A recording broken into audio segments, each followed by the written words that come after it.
olole lagu qareemayo caruurta darbijiifka ee ku nool magaalada Muqdisho ee caasimadda dalka Soomaaliya ayaa ka socday labadii maalmood ee ugu dambeeyay gudaha magaalada Muqdisho ee caasimadda dalka waxaana ololahani soo sameeyay koox markaasi la magac baxday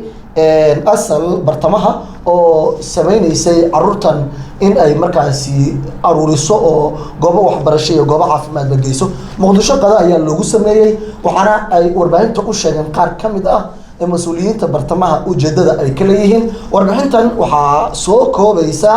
حاو أحمد شري أو دين عيق التاجن. يا مامدين ماتو قد انصرف لي أنا كنتي وأم عنا قينا دتك الوالين أو قربوين كجيران وعقعسينا.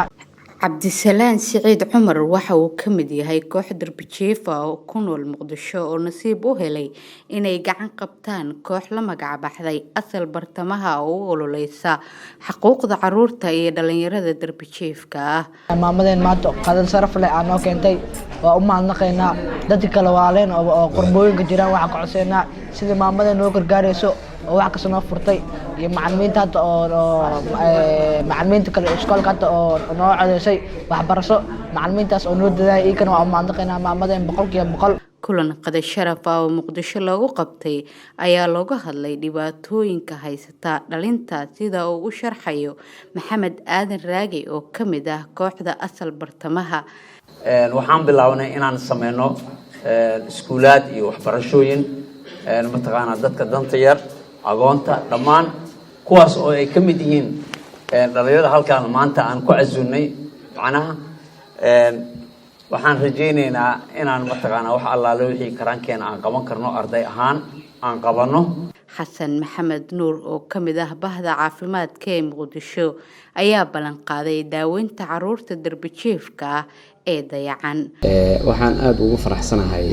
inay isku xil qaameen ardaydii aanan awoodin inay wax bartaan jiifay darbiyada hoostooda mas'uuliyad naga wada saarneed ay u istaageen waana ku mahadsan yihiin waan ugu mahadcelinaynaa aniga waa brevet caafimaad aan leenahay oo life check la yiraahdo waxaan kala qayb qaadan doonaa oo aan ballan qaadi doonaa inaan ka caawino ardaydaas ay ayagu u istaageen waxbarashadooda dhanka caafimaadka anagana inaan ka caawino aan garab istaagi doonaa gudoomiyaha kooxda la magac baxday asal bartamaha deeqo Maxamed Ciid ayaa baaq u dirtay Soomaalida kuween inay iskool dhigtaan lacag la'aan amba sida maamulaheena uu sheegay si yaro degan ay wax ku bartaan kuwana xanuunkoodii maanta wallahi anaga horta ma sha Allah hay'adan saaska leeyahay ee asalka bartamaha ay aasaastay ma aan hay'ad qaadato lacag ma aan hay'ad meel wax ka soo galaan amba wax ka soo qood ka qaadato laakiin waxa diyaar u nahay ciyaalkaas inaan guri walba u garaacno wax maanta anaga aan haysano oo u dhisi karna malaha laakiin waxa Ilaahay hortiisa ballan idinkaga qaadaa guri kasta oo laga tuugsado oo 2 shilin aan ka helo amba shilin ina idinku caawiyo Muqdisho waxa ku nool boqolaal caruur darbijiif ah oo nasiib u yeelan waayay daryeel waxbarasho iyo mid caafimaad iyo mid waalid intaba